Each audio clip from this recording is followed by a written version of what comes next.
ನಾವು ಬೆಳೆದದ್ದು ಬೀಜಕ್ಕಂತೂ ರೇಟ್ ಹಾಕಕ್ಕೆ ಆಗೋಲ್ದು ಇವ್ರಿಗೆ. 2400 ರೂಪಾಯಿ ಅಂತಾರ, ಮೊನ್ನೆ 1500ಕ್ಕೆ ಮಾರಿದ್ವಿ.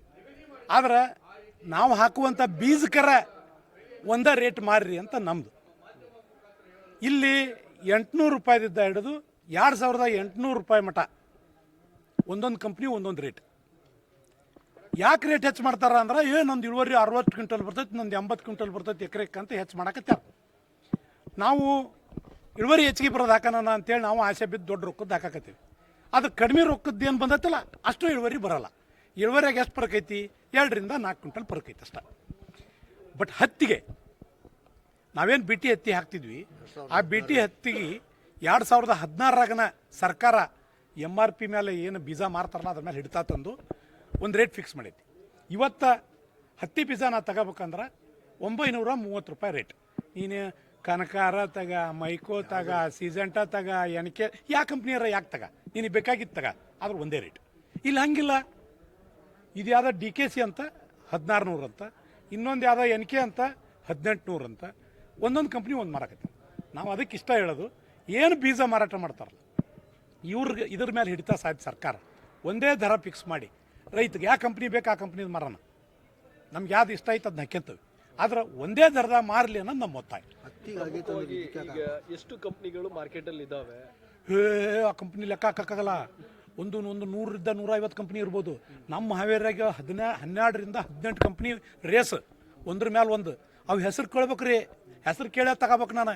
ಅದ್ರ ಮುಂದೆ ನಂಬರ್ ಅಂತ ಮತ್ತೆ NKದಾಗ DKದಾಗ 9133 ಅಂತ, ಮತ್ತು 9132 ಅಂತ, ಒಂದು 6464 ಅಂತ, ಇದು ಯಾವ್ದಾಗ ಗಂಗಾ ಕಾವೇರಿ ಅಂತ 2737 ಅಂತ, ಒಂದೊಂದು ನಂಬರ್ ಒಂದೊಂದು ಇದನ್ನು. ಅದು ಬೆನ್ನ ಹತ್ತದ್ರಾಗ ಸಾಕಾಕತಿ. ಯಾವ ಹಾಕಿ ಬೆಳೆದ್ರು ಇದ ನಮ್ಮ ಪರಿಸ್ಥಿತಿ. ಅವ 15 ರಿಂದ 20 ಕ್ವಿಂಟಲ್ ಬರ್ತಾವೆ. ಯಾವುದೇ ಕಾರಣಕ್ಕೂ 930 ಅಲ್ಲ 930 ಅಲ್ಲ. ಇದು ಗೊಂಜಾಳ ಮಾತ್ರ 20 ರೂಪಾಯಿ KG ಮಾರ್ತೇವೆ ನಾವು. 24 ರೂಪಾಯಿ ಇವ್ರು ಹೇಳ್ತಾರ, ಯಾರು ನಮ್ಮ ಸರ್ಕಾರದ ರೇಟ್ ಫಿಕ್ಸ್ ಮಾಡ್ಯಾರ. 24 ರೂಪಾಯಿ KG. 3 KG ಗೇಟ್ ಆಯ್ತು. ಅಲ್ಲಿ 24 ಹಿಡಿದ್ರೆ 72 ರೂಪಾಯಿ ಆಯ್ತು. ಅದ್ರ ಡಬಲ್ ಆಗಲಿ 150 ಆಗಲಿ, ಅಥವಾ ಅದನ್ನ ಭಾಳ ಟ್ರೀಟ್ ಮಾಡಿ ಏನೋ ಮಾಡಿ ಬೆಳೆದಾರ ಅಂತ ತಿಳ್ಕರಿ, ಅದ್ರ 2 ಪಟ್ಟು ಮಾಡಲಿ ಅಂದ್ರೂ 600 ರೂಪಾಯಿ ಮುಟ್ತತಿ. 24 ರೂಪಾಯಿ ಬದಲಿ 600 ರೂಪಾಯಿ ಮಾರಲಿ, 500 ರೂಪಾಯಿ ಮಾರಲಿ. ಆದ್ರೆ ಇಷ್ಟು ದೊಡ್ಡಕ್ಕೂ 1000 ಗಂಟ್ಲೆ ಮಾಡಂಗಿಲ್ಲ. 500 ರೂಪಾಯಿ ಒಳಗೆ ಫಿಕ್ಸ್ ಮಾಡ್ಬೇಕು ರೇಟ್ ಅನ್ನೋದು ನಮ್ಮ ಒತ್ತಾಯ. ಪ್ರಮುಖವಾದಂಥ ಬೇಡಿಕೆ ಅಂದರೆ ಬಹುತೇಕ ಬೀಜದ ಪ್ರಮುಖವಾದ ಬೇಡಿಕೆ. 3.5 kg ಪ್ಯಾಕೆಟ್ಗೆ 2100 ರೂಪಾಯಿ ಕೊಟ್ಟು ನಾವು ಖರೀದಿ ಮಾಡಬೇಕು ಮೆಕ್ಕೆಜೋಳ. ಅದು ಒಂದು ಕ್ವಿಂಟಲ್ ಮೆಕ್ಕೆಜೋಳ ಮಾರಿದ್ರು ಒಂದು ಪ್ಯಾಕೆಟ್ ಜೋಳ ಬರೋದಲ್ಲ. ಇದು ರೈತರಿಗೆ ದೊಡ್ಡ ಕಂಟಕವನ್ನು ತಂದಿದ್ದಾರೆ ಕಂಪ್ನಿಗಳು. ಎಲ್ಲ ಕಂಪ್ನಿಗಳು ಒಂದೊಂದು ರೇಟ್ ಮಾಡಿ ರೈತರು ಸುಲಿಗೆ ಮಾಡ್ತಕ್ಕಂಥ ವ್ಯವಸ್ಥೆಯನ್ನು ಮಾಡ್ತಾ ಇದ್ದಾರೆ. ಮತ್ತು ಗೊಬ್ಬರವನ್ನು ಪ್ರತಿ ಚೀಲಕ್ಕೆ 500 ರಿಂದ 600 ರೂಪಾಯಿ ಬೆಲೆಯನ್ನು ಏರಿಸಿದ್ದಾರೆ. ಇದ್ರ ಬಗ್ಗೆ ಯಾವ ರಾಜ್ಯ ಸರ್ಕಾರ ಆಗಲಿ, ಕೇಂದ್ರ ಸರ್ಕಾರ ಆಗಲಿ, ಶಾಸಕರಾಗಲಿ, ಮಂತ್ರಿಗಳಾಗಲಿ ಚಕಾರ ಶಬ್ದ ಎತ್ತಿಲ್ಲ.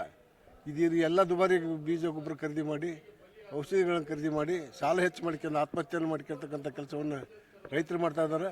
ಅದಕ್ಕೆ ಸರ್ಕಾರವನ್ನು ಕಡಿತಿರ್ತಕ್ಕಂಥ ಕೆಲಸವನ್ನು ನಾವು ಮಾಡ್ತಾ ಇದ್ದೀವಿ. ಈ ಪ್ರಮುಖವಾಗಿ ಕ್ಯಾಲ್ಕುಲೇಷನ್ ಮೊದಲು ನಾವು ಬೀಜ ಖರೀದಿ ಮಾಡ್ತಕ್ಕಂಥ ಸಂದರ್ಭದಲ್ಲಿ ಲಕ್ಷ್ಮಿ ಕಂಪ್ನಿ 50 ರೂಪಾಯಿ ಕೊಟ್ಟರೆ 5 kg ಪ್ಯಾಕೆಟ್ ಕೊಡೋದು.